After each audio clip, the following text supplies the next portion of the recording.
Good afternoon, everyone. Welcome to Normie Recertification Training. Today is June 27th, 2023. I want to welcome everybody to the room. I want to welcome everybody on all of our other platforms that we're broadcasting on at the moment. And big welcome to some of the newer platforms that are out there, like the Kick Network. Actually, we brought up some new channels that are on the Twitch network, which I'll talk about in a moment before we get started with our regular presentation. But just want to welcome all of my admin staff that are popping into the room here now also.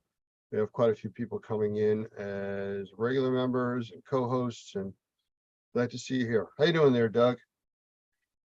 Good. Busy day, very busy day, but doing Yes, it great. has been. Tim, Mike, glad to see you guys here in the room. Good afternoon. Well, there's a few things I want to announce real quick, and then we're going to get right into our presentation because it's a good one and very interesting. And Mark, who you're going to meet shortly, is a talker. He is good. He definitely gets engaged with what he's doing, very passionate about it. So before I do that, I just want to announce that we have just initiated the process of bringing up a new TV channel in addition to the Normie channel. This one is called Normie Latino, which goes along with the functionality of our Latino group that's out there. And it's getting a lot of popularity, the concept of it. So we've just officially brought that up. It's on the Twitch network. If anybody wants to take a look at it, it's very easy to get to. It's latino.normie.tv. Takes you right to the channel. And we will be putting a lot of new content out there in the very near future. Sorry, I've been talking all day. Voice is going here a little bit. Our very own Juliana is going to be hosting a lot of the content on there. She's one of our bilingual people, and she is very excited to be involved with this process. Matter of fact, she's already lining up some troubleshooting points to help our members with licensing and some of the other things that you have to go through dealing with some of the states where they do mold assessment, remediation, and indoor air quality in English and Spanish. So it's a big jump forward for us, and that content will be out there available on that platform also.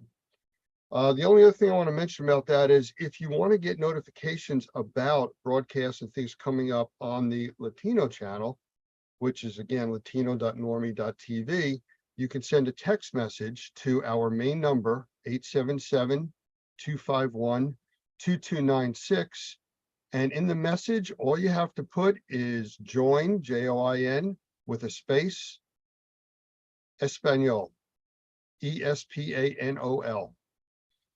And make sure you use the English keyboard to do that because the system doesn't recognize foreign keyboards. We've tried that and had issues.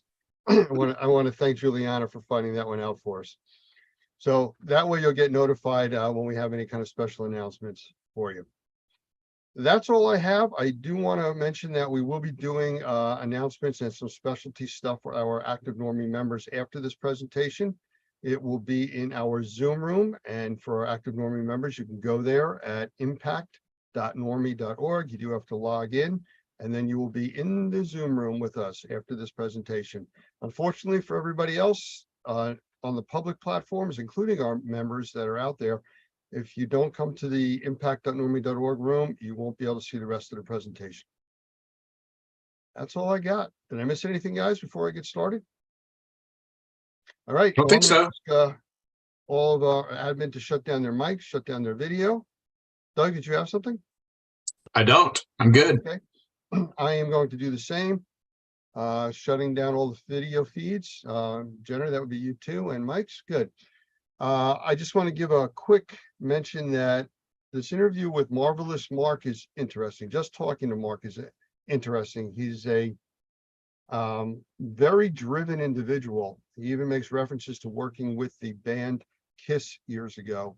So if you pay attention, you'll hear him make some of those references.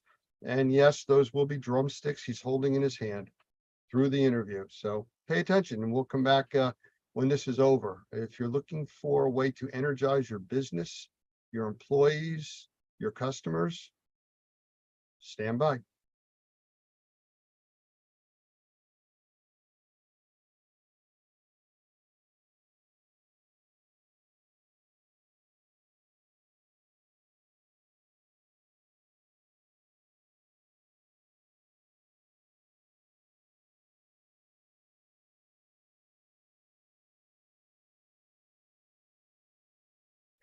I want to welcome my guest speaker today, Marvelous Mark. And I'm going to leave it short just like that because Marvelous Mark is really not just a name, it's a description. And I really think that's the easiest way to describe him.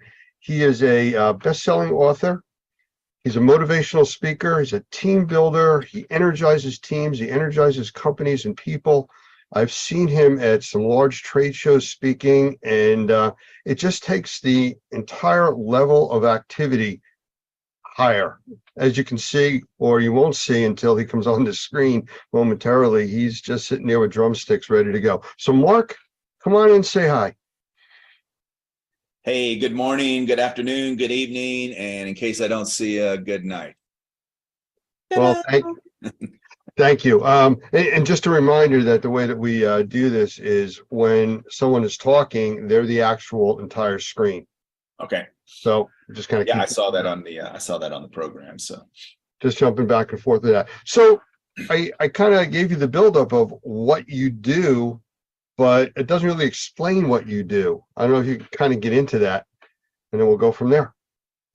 well, that's interesting that you say that, because that's been a challenge most of my career, because I've tried to run my business by one of the groups that I speak about, which of course is KISS. And the KISS question in my presentation is, what are you willing to do that others are not? Well, KISS was willing to put on makeup, spandex, and get a tongue implant. So the rumor has it.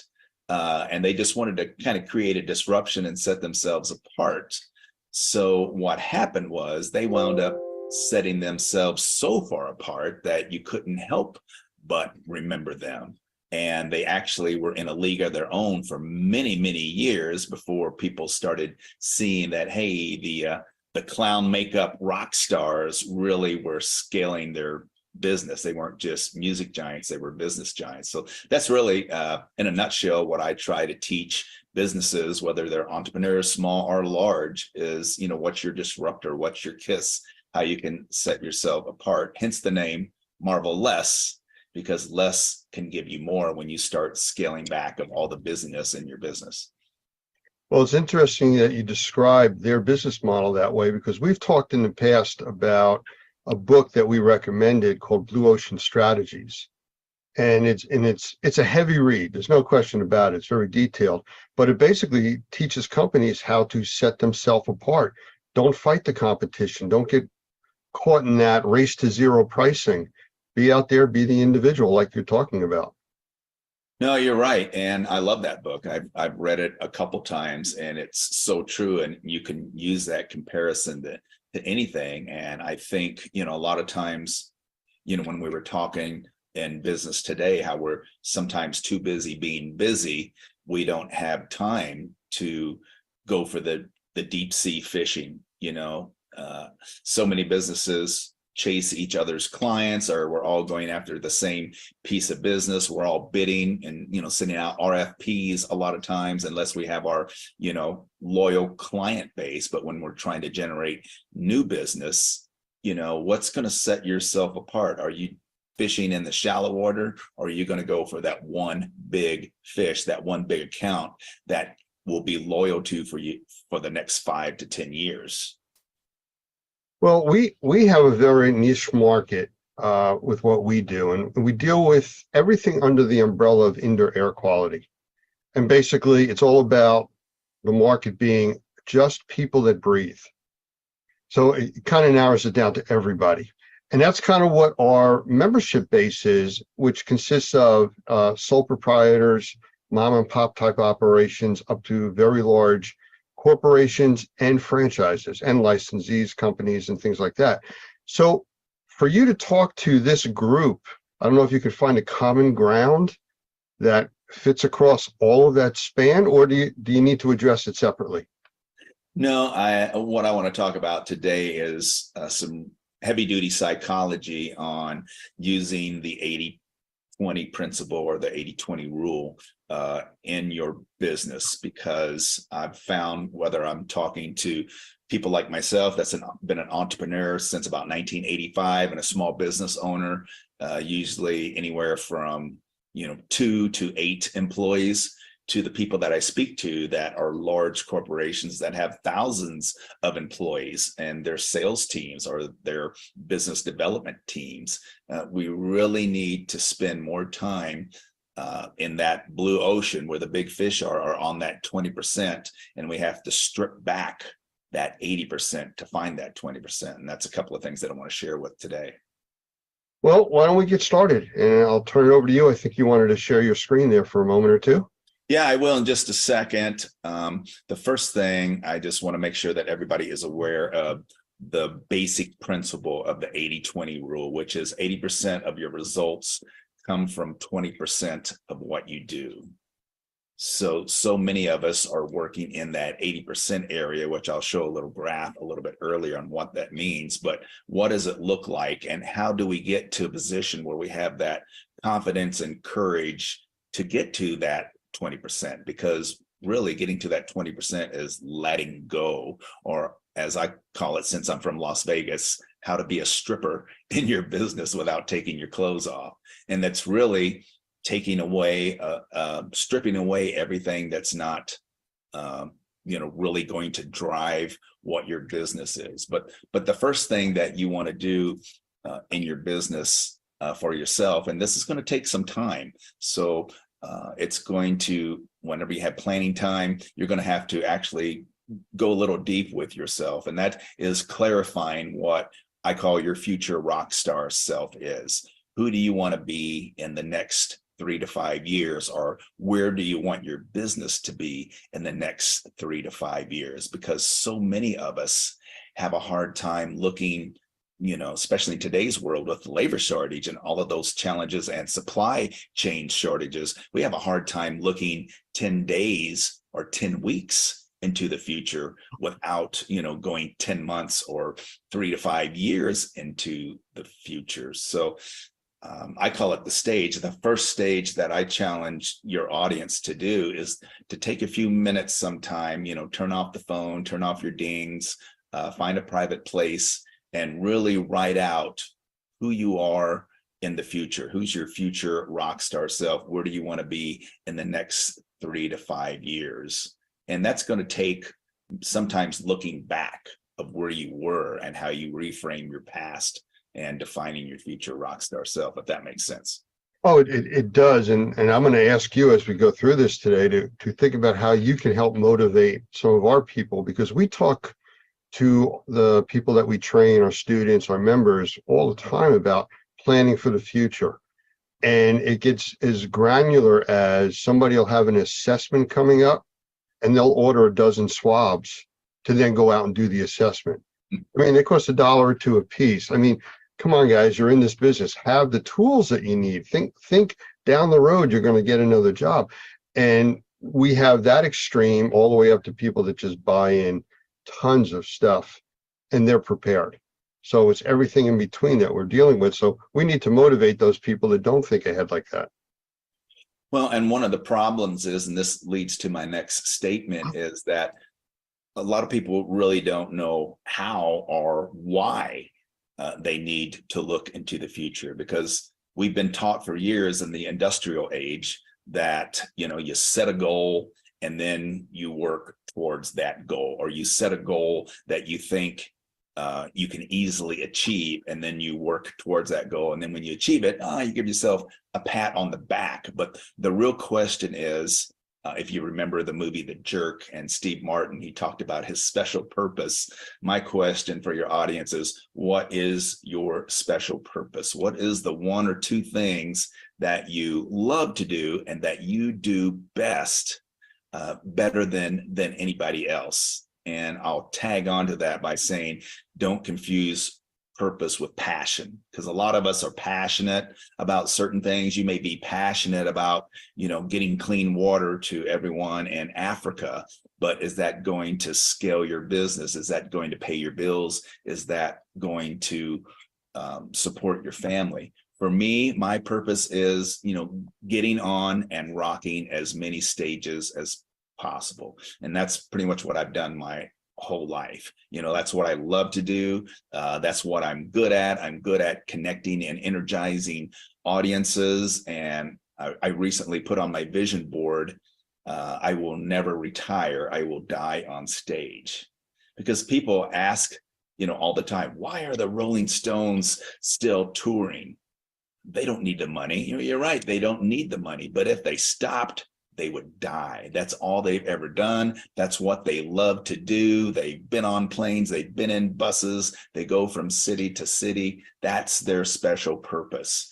And the special purpose is that one or two things that you as a business owner or as an employee, that you do really, really well. And if you focused on that, if you put like 80 to 100% on that one or two things, how would it take your business or yourself to a volume 11? I call it the V11 mindset. How can you raise the volume on your life?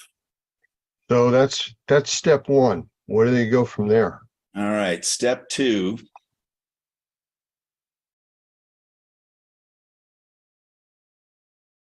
Is letting go. All right. And this is the hard part. This is the Disney part. I'm going to go ahead and share my screen because I got a nice visual on this.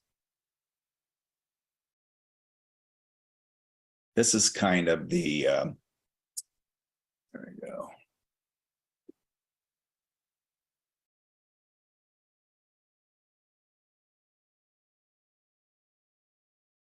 So this is kind of my version or graph of the 80-20 rule, which I was talking about in the beginning. So most of us are in cover band, what I call cover band mindset. We keep doing what we've always done, or we keep 80% of what we've done most of the time. So you see that I've put some ideas over there. So 80% of what you're doing is your current self or your past self. We're doing the same things. It's linear growth. It's more of what you're doing. When you play in the 80% area, it's non-transformational. It's lesser goals. It's easy to achieve goals. It's spreading yourself thin because 80%, you're busy being busy again. It's your comfort zone. It's where you feel safe and security. And then it's basically the same stage that you had 5 or 6 years ago. You can turn up your volume probably 2 times and by just keep doing what you're always doing. But the path to your big unreasonable dream or your special purpose, that's going to lie in that 20% area that you see on the screen. And that 80%, that's what you're going to have to learn to let go of, because I say what got you here won't get you there. The same level of action, the same level of knowledge, the same employees, the same skill levels. It's not going to take your business from here to here. Now, if you're happy with what you're doing and the volume and the business and the dollars and your level of service, if you're happy with that, that's great. There's nothing wrong with that. But for those that really want to scale their business because you're tapped out right now, your bandwidth is pretty much at its wit's end. So what are you going to be able to, as I said earlier, strip away of this 80%? What can you strip away and only leave the 20? It sounds to me very much like what we refer to as growing pains. Yeah, that's And exactly right. People avoid the growing pains usually. And the reason they do that is because they want to stay comfortable. One of my favorite quotes, I think it was from Jim Rohn or Jim Collins, you're the average of the 5 people that you hang out with the most, or that's your comfort zone. Well, to go to 20%, to scale your business and go to that 20%, you're probably going to have to find new band members. And what the cool thing is about it, if you're smart, is that you can take that 80% that you may not want to let go of, and you can hire new people to take care of that. A great example was back in the 90s. I was one of the highest paid wedding DJs back in South Florida, and in the mid 90s, I was making more than anybody else. And I got hooked up with an agent, and we decided to put together this big international touring show. Well, I was doing like anywhere from 20 to 25 gigs a month. And I loved it, but I was always tired and I was always tapped out. So my philosophy was, I can triple my price, do this national touring show. And if I lose half of my business, even if I lose 2/3 of my business, I'm still going to have the same amount of money coming in. Well, what happened was that when I let go of my old self and went to my new future rock star self, I went to a whole different level of clients and budgets. And I was almost as busy at triple the price as I was at my lower price. But what I did was I hired a local DJ guy and took him in as a partner, and he took care of all my old business and was just paying me 10%. So I was still getting residuals as I was exploding into a new growth, that new 20%. So I hope that makes sense to your audience. You got to strip away, you got to let go of that 80% and figure out where the 20% is. And then eventually, here's the cool part. Eventually, that 20% will become your new 80. A couple of years down the road, you're going to master that 20%, and then you'll have to strip that away. And you can see over the next 3, 5, 10 years, who knows where your business will be. But we use another term, we call it verge. We're always on the verge of moving into the next level, and you get to where you anticipated being, and now you're pushing beyond that. And you look in the rearview mirror and you see the verges behind you, and now you're into all of this new territory again, and you're relearning all this new stuff again, but you're getting bigger. Right. And I think that's brilliant. I love that term. I'm actually going to research that a little bit and see if I can put a little rock star spin on that. But here's another area where a lot of us as entrepreneurs and business owners fall short. We're not really 100% committed. If you're really going to try to scale your business, you really have to go all in. 98% is not 100%. 100% commitment is actually easier than 98%, because there's a great quote from Robert DeBraw who says, "We are kept from our goals not by obstacles, but a clear path to a lesser goal." So if that makes sense, like when we're 100% committed to, whatever our future rock star self is, or whatever our future rock star business is, then that means that there are less ways to get there. It's called pathways thinking. There are less pathways for you to get there. And it actually becomes easier, and you actually start saving time or gaining at rapid growth, because 80%, doing 80% of what you've already done, you already know how to do that. You're doing maybe 5, 10, 15 different things. But when you commit to that 20% or a high level, that kicks in the pathway thinking, and there's less things that are going to make you scale or make your business scale to that area. And then it actually becomes easier.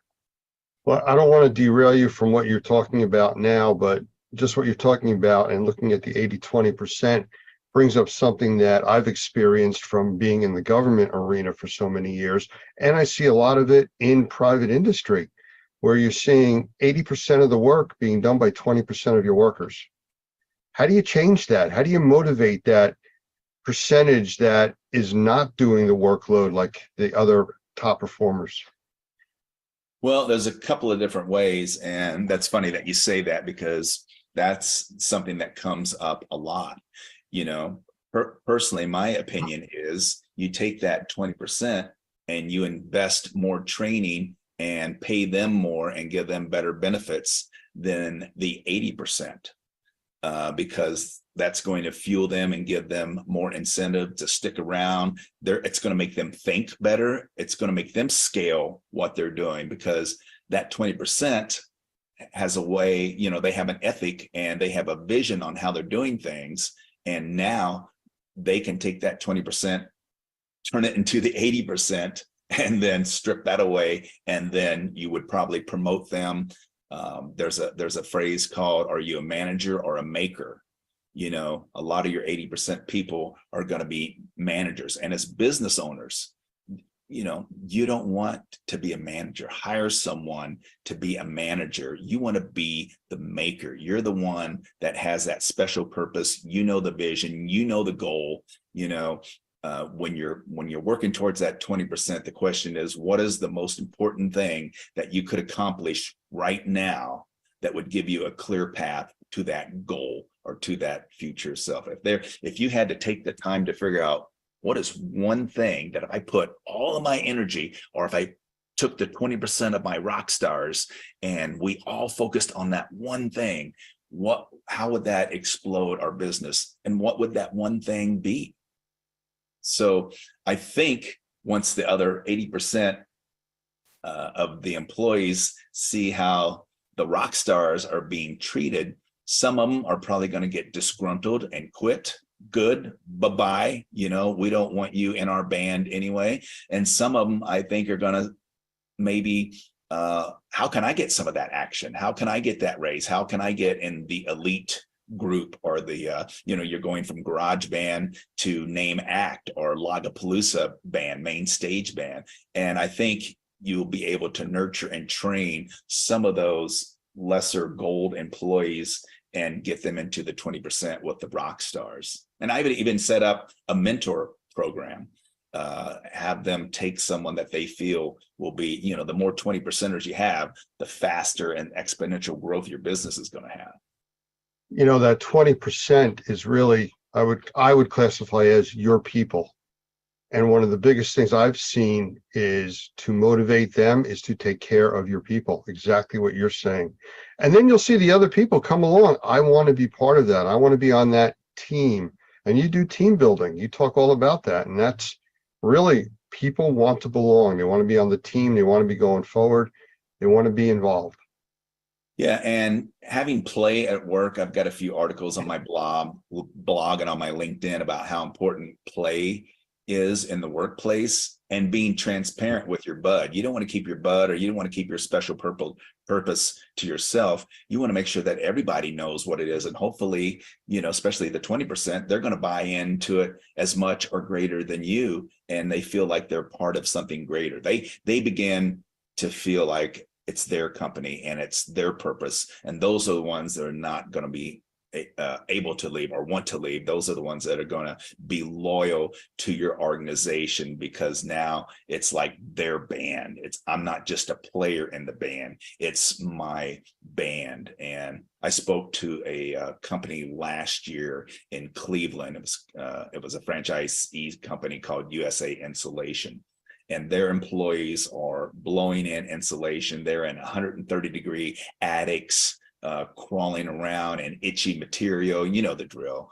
And this one franchisee out of Austin, Texas, told me they had a waiting line of people wanting to come to work for them because of the culture that they created. They treated their people well. They got to know their families. They would have picnics. They would open their vision. They were really flexible on time off if they had kids, doing activities at school.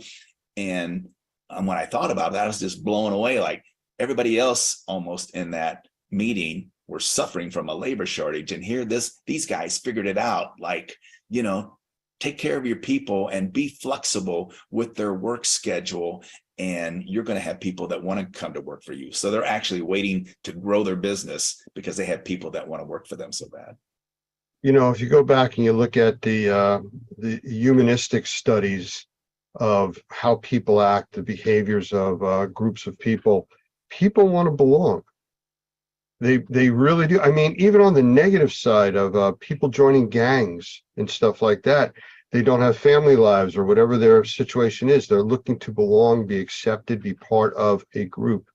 And that's really what this is. You want your employees to feel engaged. At least what you're talking about lines up with the, philosophies that we try to go by.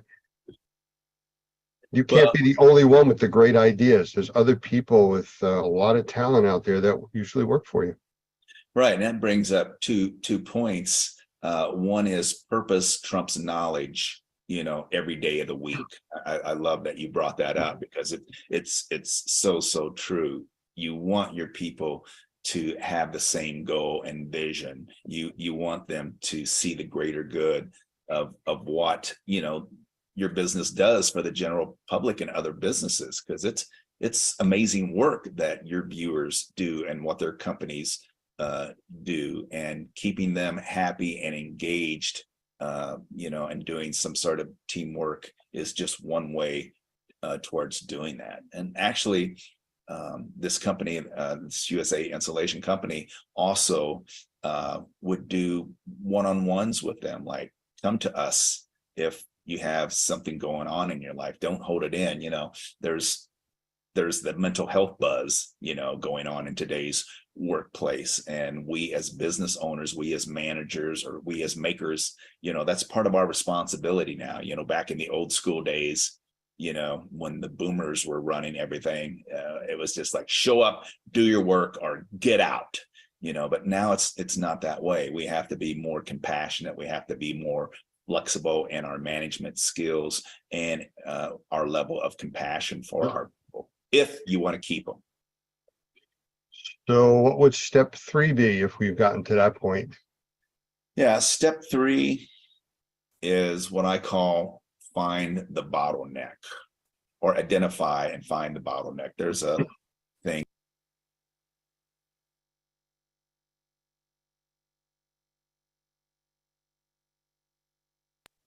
That's one thing I didn't figure out. How do I get this to advance? Just click on the screen. Man, you are so smart. Thank you for calling Normie Support. Yeah. And it's a real person that I'm talking to. Yeah. So stage 3, I call, is identify and find the bottleneck. And I say bottleneck is because most rock stars are very familiar with a bottleneck, but it's originally called the theory of constraints. So on one side, that's where most of us play. We're in cover band mode. That's 80% of what we're doing, and we're being busy. Our business is doing okay, but man, we're stressed out, we're tired, we got people coming and going all the time. It just seems like we can never get caught up.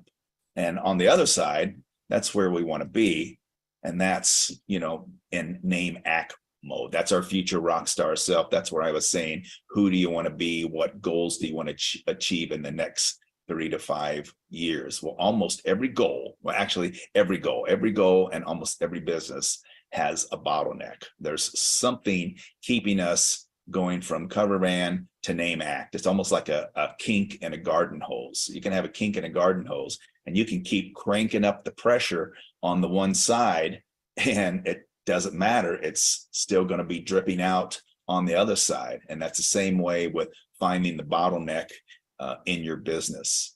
How do you find that? Well, there's a couple of different ways. First is, like you said, talk to your employees. They're the ones that are out in the field. They're the ones that, are having interactions with the customers. They're seeing what's going on. So, that's the first thing that I would do, would be, talk to them. What's keeping us from growing, or what challenges, what can we do as a company? What can I do as your boss, your manager, to make your job easier, or to get the job done faster or better or more efficiently? Could be technology. Maybe we should invest in some new software and new technology, or maybe, you're running with old gear and old equipment or old products, and we need to upgrade and try some new things.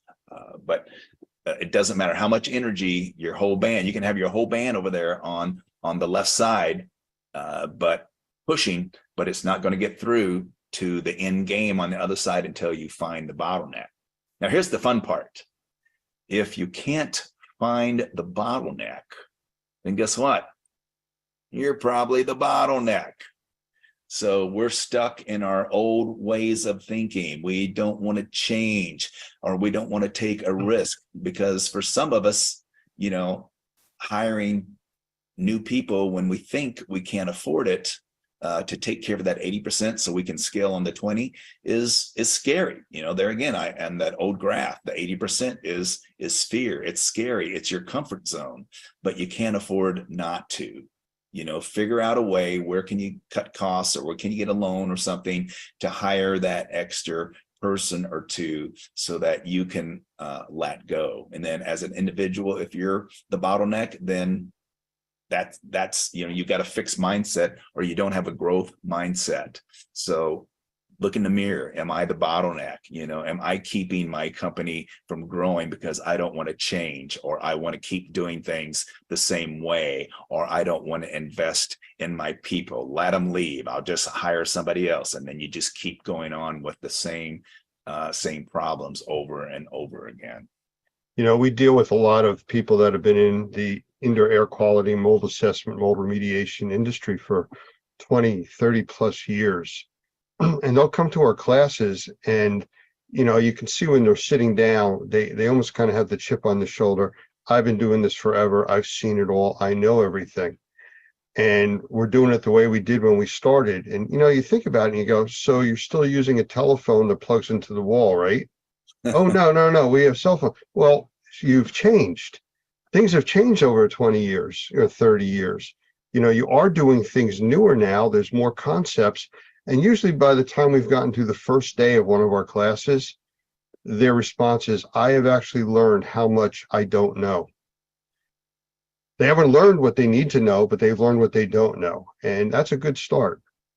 No, I love that mindset because I think it's Brian Tracy said, you don't want to be the smartest person in the room. If you are, you want to find a new room, and the fact that, instead of trying to defend your decisions, why not ask an opinion? I was listening to something this morning and I thought, oh, I got to share this, instead of trying to prove why you're right or why you're doing it the right way. And a lot of times, at the trade shows, I've seen, very smart people up on that stage, but they keep trying to defend their way. They keep on trying to say, this is the way to do it. This is, if you want to grow your business, if you want to get XYZ, this is what you got to do, rather than asking an opinion. Well, what do you think? This is what I do. And what I'm sharing with you now is just what's worked for me for the last 2 years. I've done a V11 in the last year and a half. I mean, I started applying these principles, and coming out of the pandemic, my business has exploded. So I'm getting ready to take the year and a half, 20%, which is now my 80, and getting ready to strip away and find the new 20% to go to the next level. So that's a great point. I love that. So we have, like I said, a lot of very small companies and a lot of large companies. The smaller companies, it's much, much easier to pivot, to change your direction, to come up with new concepts. But you get some of these larger companies and organizations, it's like trying to turn an aircraft carrier.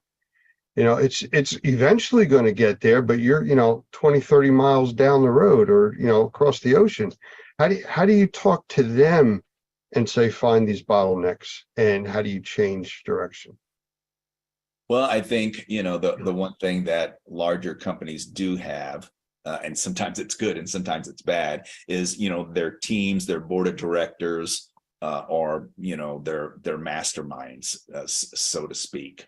And I think, first, there again, it goes back to these 3 stages. That large company, just like the small company, they got to be crystal clear and 100%, not 98% committed of where they're going in the next 3 to 5 years. So you have to really, really spend some time on that first stage and defining your special purpose, defining who you are or where you want to take your business. So, if you don't know where you're going, you better be careful, because you might end up somewhere else. So before they even need to think about turning the aircraft or turning the aircraft carrier, on that big, wide, slow turn, you better make sure you know what direction you need to turn it into first. And then once you're clear on that, that's when you get together with your teams. And sometimes it's good to bring in outside sources, depending on how the company structure is and the level of secrecy or what they're willing to share and not share. But then you have a better opportunity of finding out what the bottleneck is. And then, you see that 80%, take the 80% of what you can and just throw it all in, and, start turning that wheel, and you'll eventually get there. And that's one advantage to the small business owners listening out there. Remember, that's one advantage that you have over the big players in your industry, is the power of the pivot. You can make decisions faster. It's kind of like the little I don't know what the name is because I'm not a big Star Wars fans, but I remember, not the stormtroopers, but the good guys. They had their little bitty ships and they could weave in and out of there, and they went into the big mothership and was able to knock out their power and that sort of thing. That's how I see the small business owners. But there's something to say about size. You have more resources, you have more cash flow a lot of times. So you can make bigger jumps and you can take bigger risks. So there's pros and cons to being big and being small. Okay, well, I mean, you got the constraints that you're talking about, whether it's something you can move out of the way or move out of your own way, you're basically going to have to go forward and push forward. Next step. Well, that's really the final step.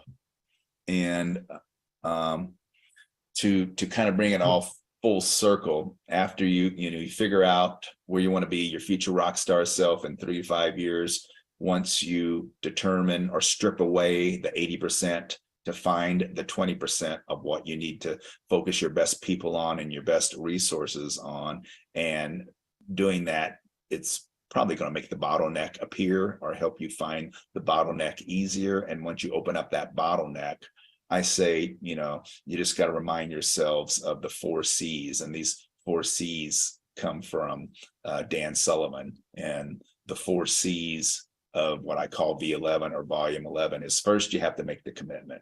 Whether you're the big business out there listening or the small business owner out there listening, you have to make the commitment and take the time, as I said, to find and define your big unreasonable dream, your goal, or who you want to be in the next 3 to 5. So once you commit, the next C is courage, because it's going to take courage. It's going to take courage to leave the 80 and go for the 20, because the 20 is uncomfortable. The 20 is the unknown. The 20 is things that you don't know yet. You're probably not going to know how to get to your future self, but that's where you have to focus on. It's going to take courage. So when you have that courage and you take that leap of faith to do that, and maybe hire new people to take care of the 20, because that's or take care of the 80, that's courage as well, then that's going to lead to capability or capabilities thinking. Places like Normie, where they can get education, where they can get ideas, because again, what got you here won't get you there. So when you're going to scale 20, there's less options that are going to get you there. So you're going to have to find new capabilities, new pathways to get you there. And then the final thing is confidence. Once you start seeing the results, your confidence is going to build. And then it just goes back to the rock and roll world, step and repeat, step and repeat. Your 20 will soon be your 80. And then you strip that 80 away and find that 20, and you focus everybody on that 20. And then that 20 in a couple of years will become your 80. And then you strip it away, and who knows where you'll be in 3 to 5 years. It's really exciting once you wrap your head around it and really watch it grow. And, full transparency for me, when I was, in trying to absorb or be a sponge for all of this, it took me a good 8 months to be fully committed. I was just trying a little bit at a time. Okay, getting some good feedback. Maybe I'll step out a little bit more in the deeper water. Okay, that's working. And so don't feel that you just have to go all in and spend all this money hiring new people and things like that. You can do it at a little at a time, but the faster you do it, the faster you're going to get there and grow. So I have to ask you a question on a personal note. Okay. What's with the drumsticks? The drumsticks, that is one of my disruptors or differentiators that I incorporated in my shows back in the late 90s. So as you can see, I use them in my presentation, and they can brand them. So I actually, when I'm speaking on stage, every person in the audience gets a pair of company branded drumsticks, or if it's an association, sometimes sponsors sponsor them. And instead of doing old school applauding like we've done for 2,000 years, we have new AI. We have these drumsticks to keep everybody engaged, keep something in their hands. I call back to them. I ask people, to play along with the music and things like that. then at the end, I bring it full circle on how we can drum up business, how we can beat the competition, and how your company walks to the beat of a different drummer and set yourself apart. And then I'll divide the audience into a team building activity, and we'll actually build a band, and then imagine, 100 to 1,000 people with drumsticks, with some great classic rock and roll. And then I kick the mic stand and body surf off the stage. There you have it. Well, I kind of knew that, there was a specific reason for the drumsticks. And to go back to where we started, it helps you separate yourself from everyone else. There you go. It's as simple as that, drumsticks. And at trade shows, I carry these everywhere. I carry these to restaurants. My wife gets mad at me sometimes, like, we're going out on a date. I don't care. And I take them everywhere, and people will come up and ask you, hey, what's with the drumsticks? Are you a drummer? And I'll tell them I'm a tabletop percussionist. And then it starts a conversation. Back in my crazy days in the 90s, I used to walk around with a rubber chicken, whether it was a black tie event or whether it was a trade show. And either people would ask me, what's with the chicken? Or people would ask someone else, hey, who's that guy with the chicken? And the same way now, who's that guy with the drumsticks? And everybody wants a pair. So find that disruption in your business that sets yourself apart, and try to run your business like KISS. Find your spandex and makeup. We were just at the Experience trade show a month ago, and we were down in Fort Lauderdale. One of our members, he has a manpower company. He can supply 1,000, 2,000 people for like major disasters, stuff like that. But his name's David DeGroff, a really good guy. We've dealt with him and done a lot of things together. But he showed up in a fluorescent yellow 3-piece suit. The only thing brighter than his suit were the shoes he was wearing, which were an orangish color. And I actually asked him, does it take batteries, just to produce that color? And I said, why are you doing this? He says, I could not purchase this kind of advertising for what it costs for this suit. The suit was very inexpensive. I got it off of Amazon, and everybody's coming up to me. What do you do? How do you do it? Why are you wearing that? Like you carrying drumsticks. He separated himself from the other 1,000 or so people that were there by wearing that.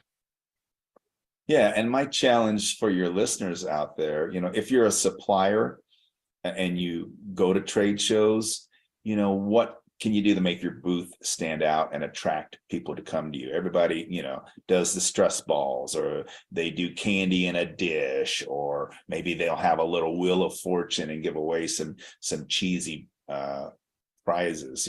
I saw one. I was just at the National Apartment Association in Atlanta. It was 11,000 people, and they had a putt-putt green in their booth. Okay, we've seen that before, but instead of holes, they had like $20 bills. So when you putt the golf ball, if it landed on a $20 bill, you got to keep it. And I thought, there's an old school game that they just took to the next level. I love it. So that was just one thing I saw. So for the supplier members out there, what can you do to set your trade show apart from everybody else to draw people to your booth? And for the business owners, whether you're a large business or small, what is your KISS? What can you do? What can you have your employees do, where?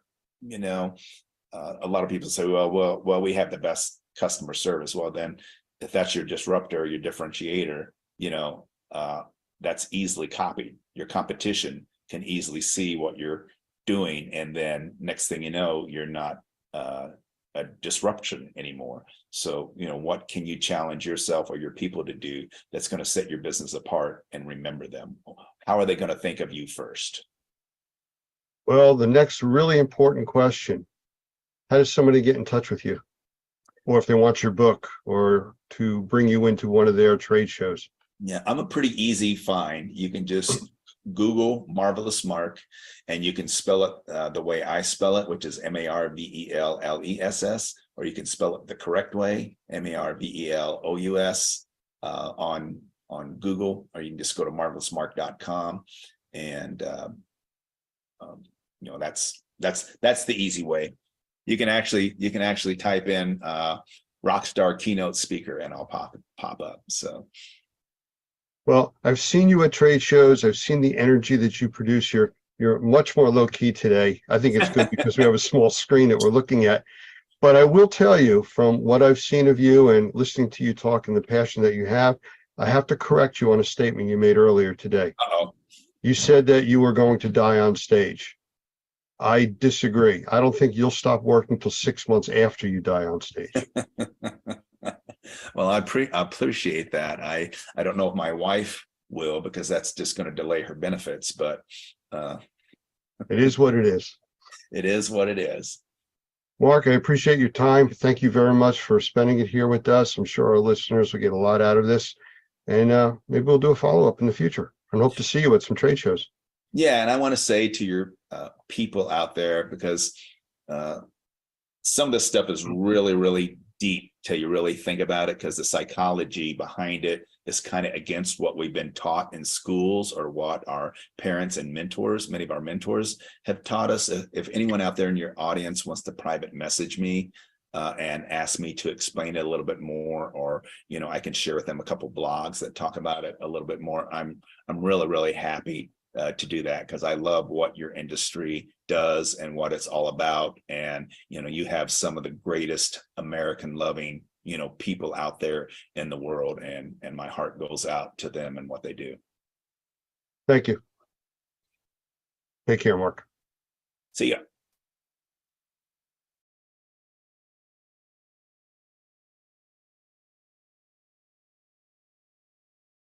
Well, I hope that everybody was able to watch and listen to all of that. Mark is an amazing individual for energizing people. I've seen him do this in very large crowds. I've listened to him talk before about some of his concepts and things that he spoke of tonight. And again, it was a quick discussion that he had. And actually, when we started doing the interview, he was concerned. He says, we really don't have anything scripted out here or anything. What are we looking to do, about 15, 20 minutes? I said, Mark, I know you. We're going to go 35, 45 minutes easily. He goes, really? That was 46 minutes. So there you have it. Doug, you got any comments? Yeah, I got a couple of comments. First of all, I think I'm going to make a bumper sticker that says, find your spandex, find your makeup. There you go. Scary thought. Well, no, two things came to mind when he was talking. First of all, thank you for having him in. I think that was really cool. We'll have to do more with him. He, obviously got a lot of depth. The two things that came to mind to me was that a lot of our members have only come to one class. They came to the very first initial training, whether it was an NCEAA class or a CMA, CMR class. They came to the first initial training. And one of the differences between that training and our advanced classes is that in the initial trainings, you're really dumping a lot of information on guys and concepts that they're just not used to hearing. And so there's a lot of listening and a lot less give and take than there is in our advanced classes, where it's more of a conversation.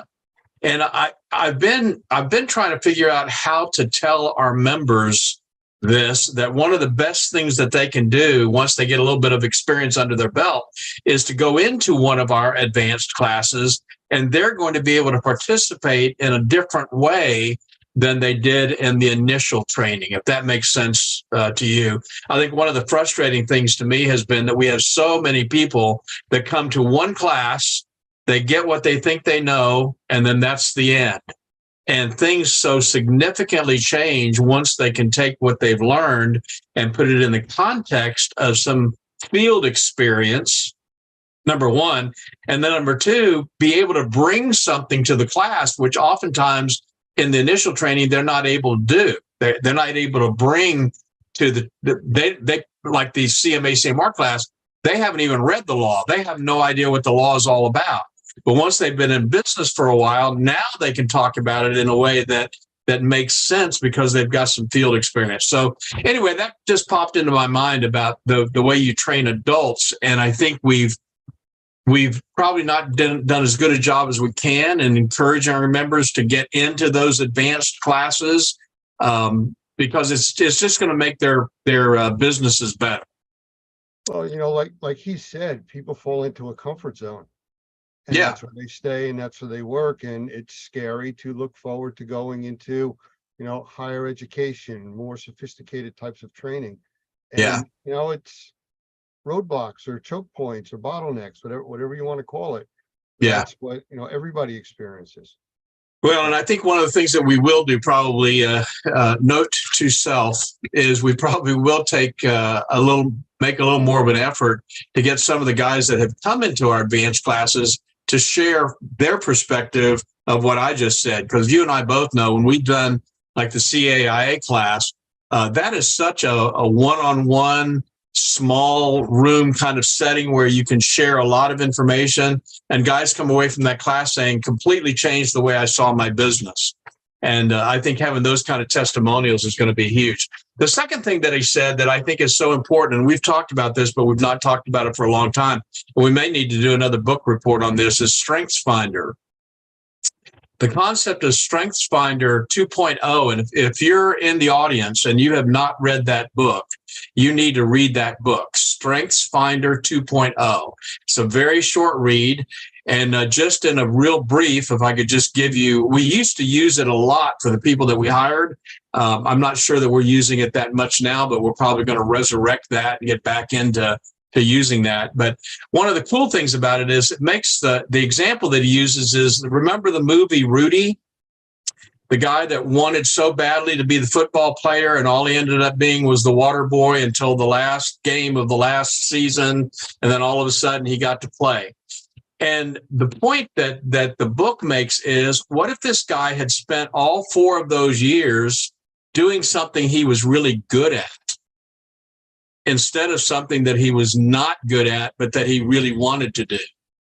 And so rather than focusing on the things that you think you have to do and you're not so good at them, why not find the passion, the thing that you're really good at, and focus on those things and make those things extrapolate into something really, really big. And I think he said that today, but he said it kind of in a different way than I'm saying it. But that's what I thought about was Strengths Finder. Figure out what you're really good at and capitalizing on that, instead of spinning your wheels on things that you think you might be good at, but you're not sure, or things that you really want to do, but you're really not very good at. If I wanted to be a basketball player, which I don't want to be, but if I wanted to be a basketball player, would I ever be able to make the NBA? Don't answer that. The reality is I'd be spending and wasting a whole bunch of time doing something just because I wanted to do it, instead of focusing on what I think I happen to be good at. So anyway, that just is what really struck me, was that Strengths Finder 2.0 book. Well, I agree with you completely. I mean, one other quick movie reference, and then we'll move on because we're getting late here.